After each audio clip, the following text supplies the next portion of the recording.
state tax increase. So it needs to be fixed. There's going to be a lot of controversy over it because the Democrats are going to want to keep that money. And part of it is we have this big push for education funding, which has been looked at for the last 2 years. It's called the Kerwin Commission. And they have not come out with their recommendations yet, but it's a very large number, and it would be a very natural way of easily taking people's money and blaming it on the federal government. So we cannot let that conversation be derailed. We need to focus on the fact that we need to fix it.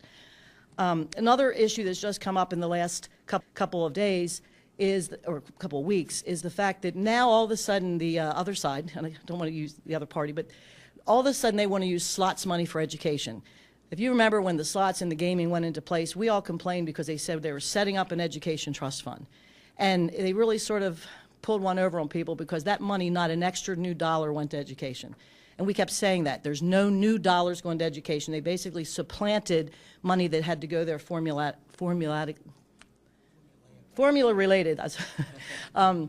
So when they did all that slots and gaming and all, you know, it said it's for education, but really it was not dedicated to new money for education. And that was, when did we pass slots, 7, 8 years ago, or gaming? So all that gaming money really just went to expanding state general budget. So now all of a sudden they want to put it dedicated to education. Well, who could be against that? That's what everyone thought it was to begin with, and it wasn't. So they now want to dedicate that, which would leave a big hole in the general fund budget, which would force other revenues to need to come in. So keep in mind that feel-good policy that we all fought for at the very beginning, if you're going to have this, you know, let's really dedicate it, was never dedicated specifically to education. I do serve on Ways and Means with Delegate Shoemaker. Hopefully he will remain there, but yes, there's the rumors going around that he might get moved, and when the speaker decides what he wants to do, that's where you go. So we'll see what happens with that. I do serve on the education subcommittee and also the gaming subcommittee there. Education, it's a great committee to serve on. You would think that would be a little bit less partisan, but it certainly does rear its ugly head down there. Just to kind of talk about a couple specific bills, workforce development and training our kids for great futures is really a passion of mine. I had a bill last year that would have allowed 2 years of computer programming language to satisfy the 2-year language requirement for graduation, so that students who maybe aren't as interested in learning a foreign language would be able to really gain some great skills and possibly, you know, move on into that field. I thought it was going to be a very simple bill, but it turned out not to be. One of the biggest frustrations to me is just the bureaucracy of the state education board of resisting anything. To me, my perception is anything new, different, innovative, and that challenges the status quo. So they really kind of fought me on that. We have a great, actually, committee chairman, Ann Kaiser, who allowed me to, instead of killing the bill, allowed me to have an interim study. We had a great summer study. It was bipartisan, and I think we have a lot of buy-in to the concept and the idea, maybe not necessarily that bill, although I am planning to put it back in.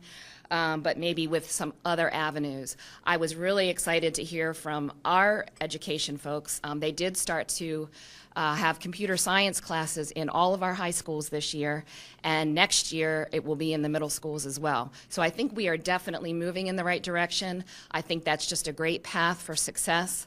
I know that here at Springdale, I know you have a lot of focus on that, and I'm excited to get over here. I want to see your robotics club and the Girls in Code club.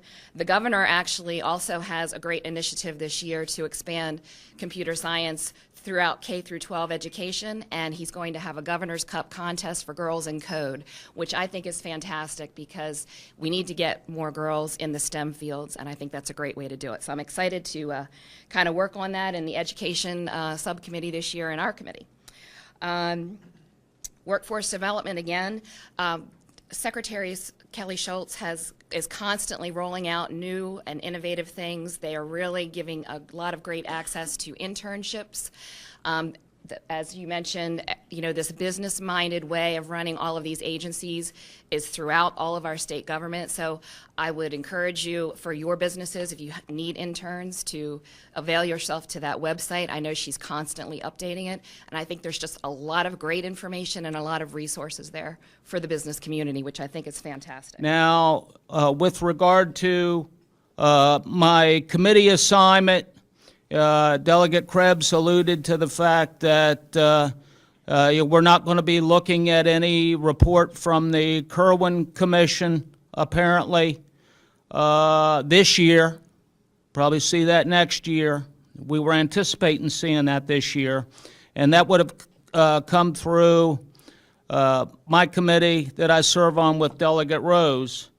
And we're on the Education Subcommittee of the Ways and Means Committee. So unless I get moved, which there's a rumor going around that I may get moved. So, but in any event, we're not going to see that.